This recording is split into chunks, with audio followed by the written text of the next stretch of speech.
Hello, so last week I didn't do a video, but I do have an excuse. I had a bad tooth and my face, this part of my face became quite swollen, and I had to have my tooth out. But I thought I'd use this opportunity to talk about distortion in painting.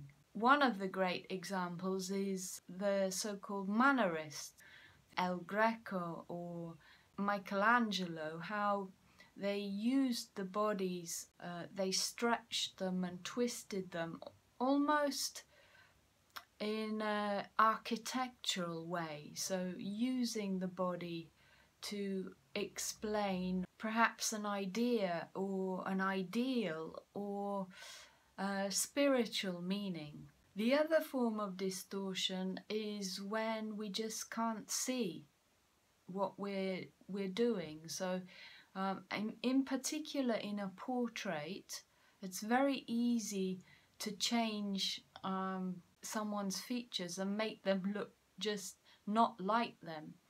And so I thought, okay, I'm going to try and draw myself with this distorted looking face. And so here's my first attempt using paper and a biro. If you're a bit like me and get confused with right and left, I'll explain that the toothache was on my left side, but because this is a mirror image, it appears to be on the right. I like sketching with a biro, but it only gives you one chance to sketch a likeness. So I decided to use a more friendly medium and do an oil sketch. Using the same mirror, I then mixed up some skin tones. Then I mapped myself out and found that the shape of my head and all my hair was almost a perfect square. Then I very roughly put in my features. Then I start putting in the colours and shifting the shapes as I work. Here you can see, because I've been concentrating on my hair, it's got bigger and has gone outside the square box. This distortion makes my hair look as though it's not mine, or that I've got a toothache on the top of my head, so I do a bit of surgery. And here's the final sketch, where my swollen cheek has pushed my upper lip over my lower lip.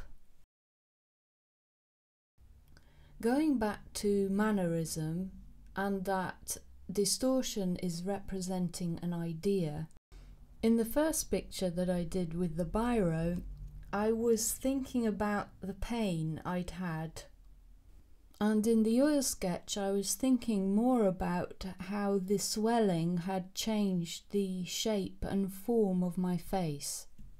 In the third picture, which is a self-portrait I did a few years ago and shows the left side of my face without any swelling, I was thinking about my own identity, and I can see that some features of my face are slightly exaggerated.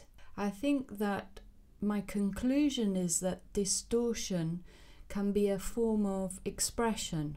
However, like with many ideas, there are many ways of looking at things, and distortion can also lead on to the endless discussion of what is beauty.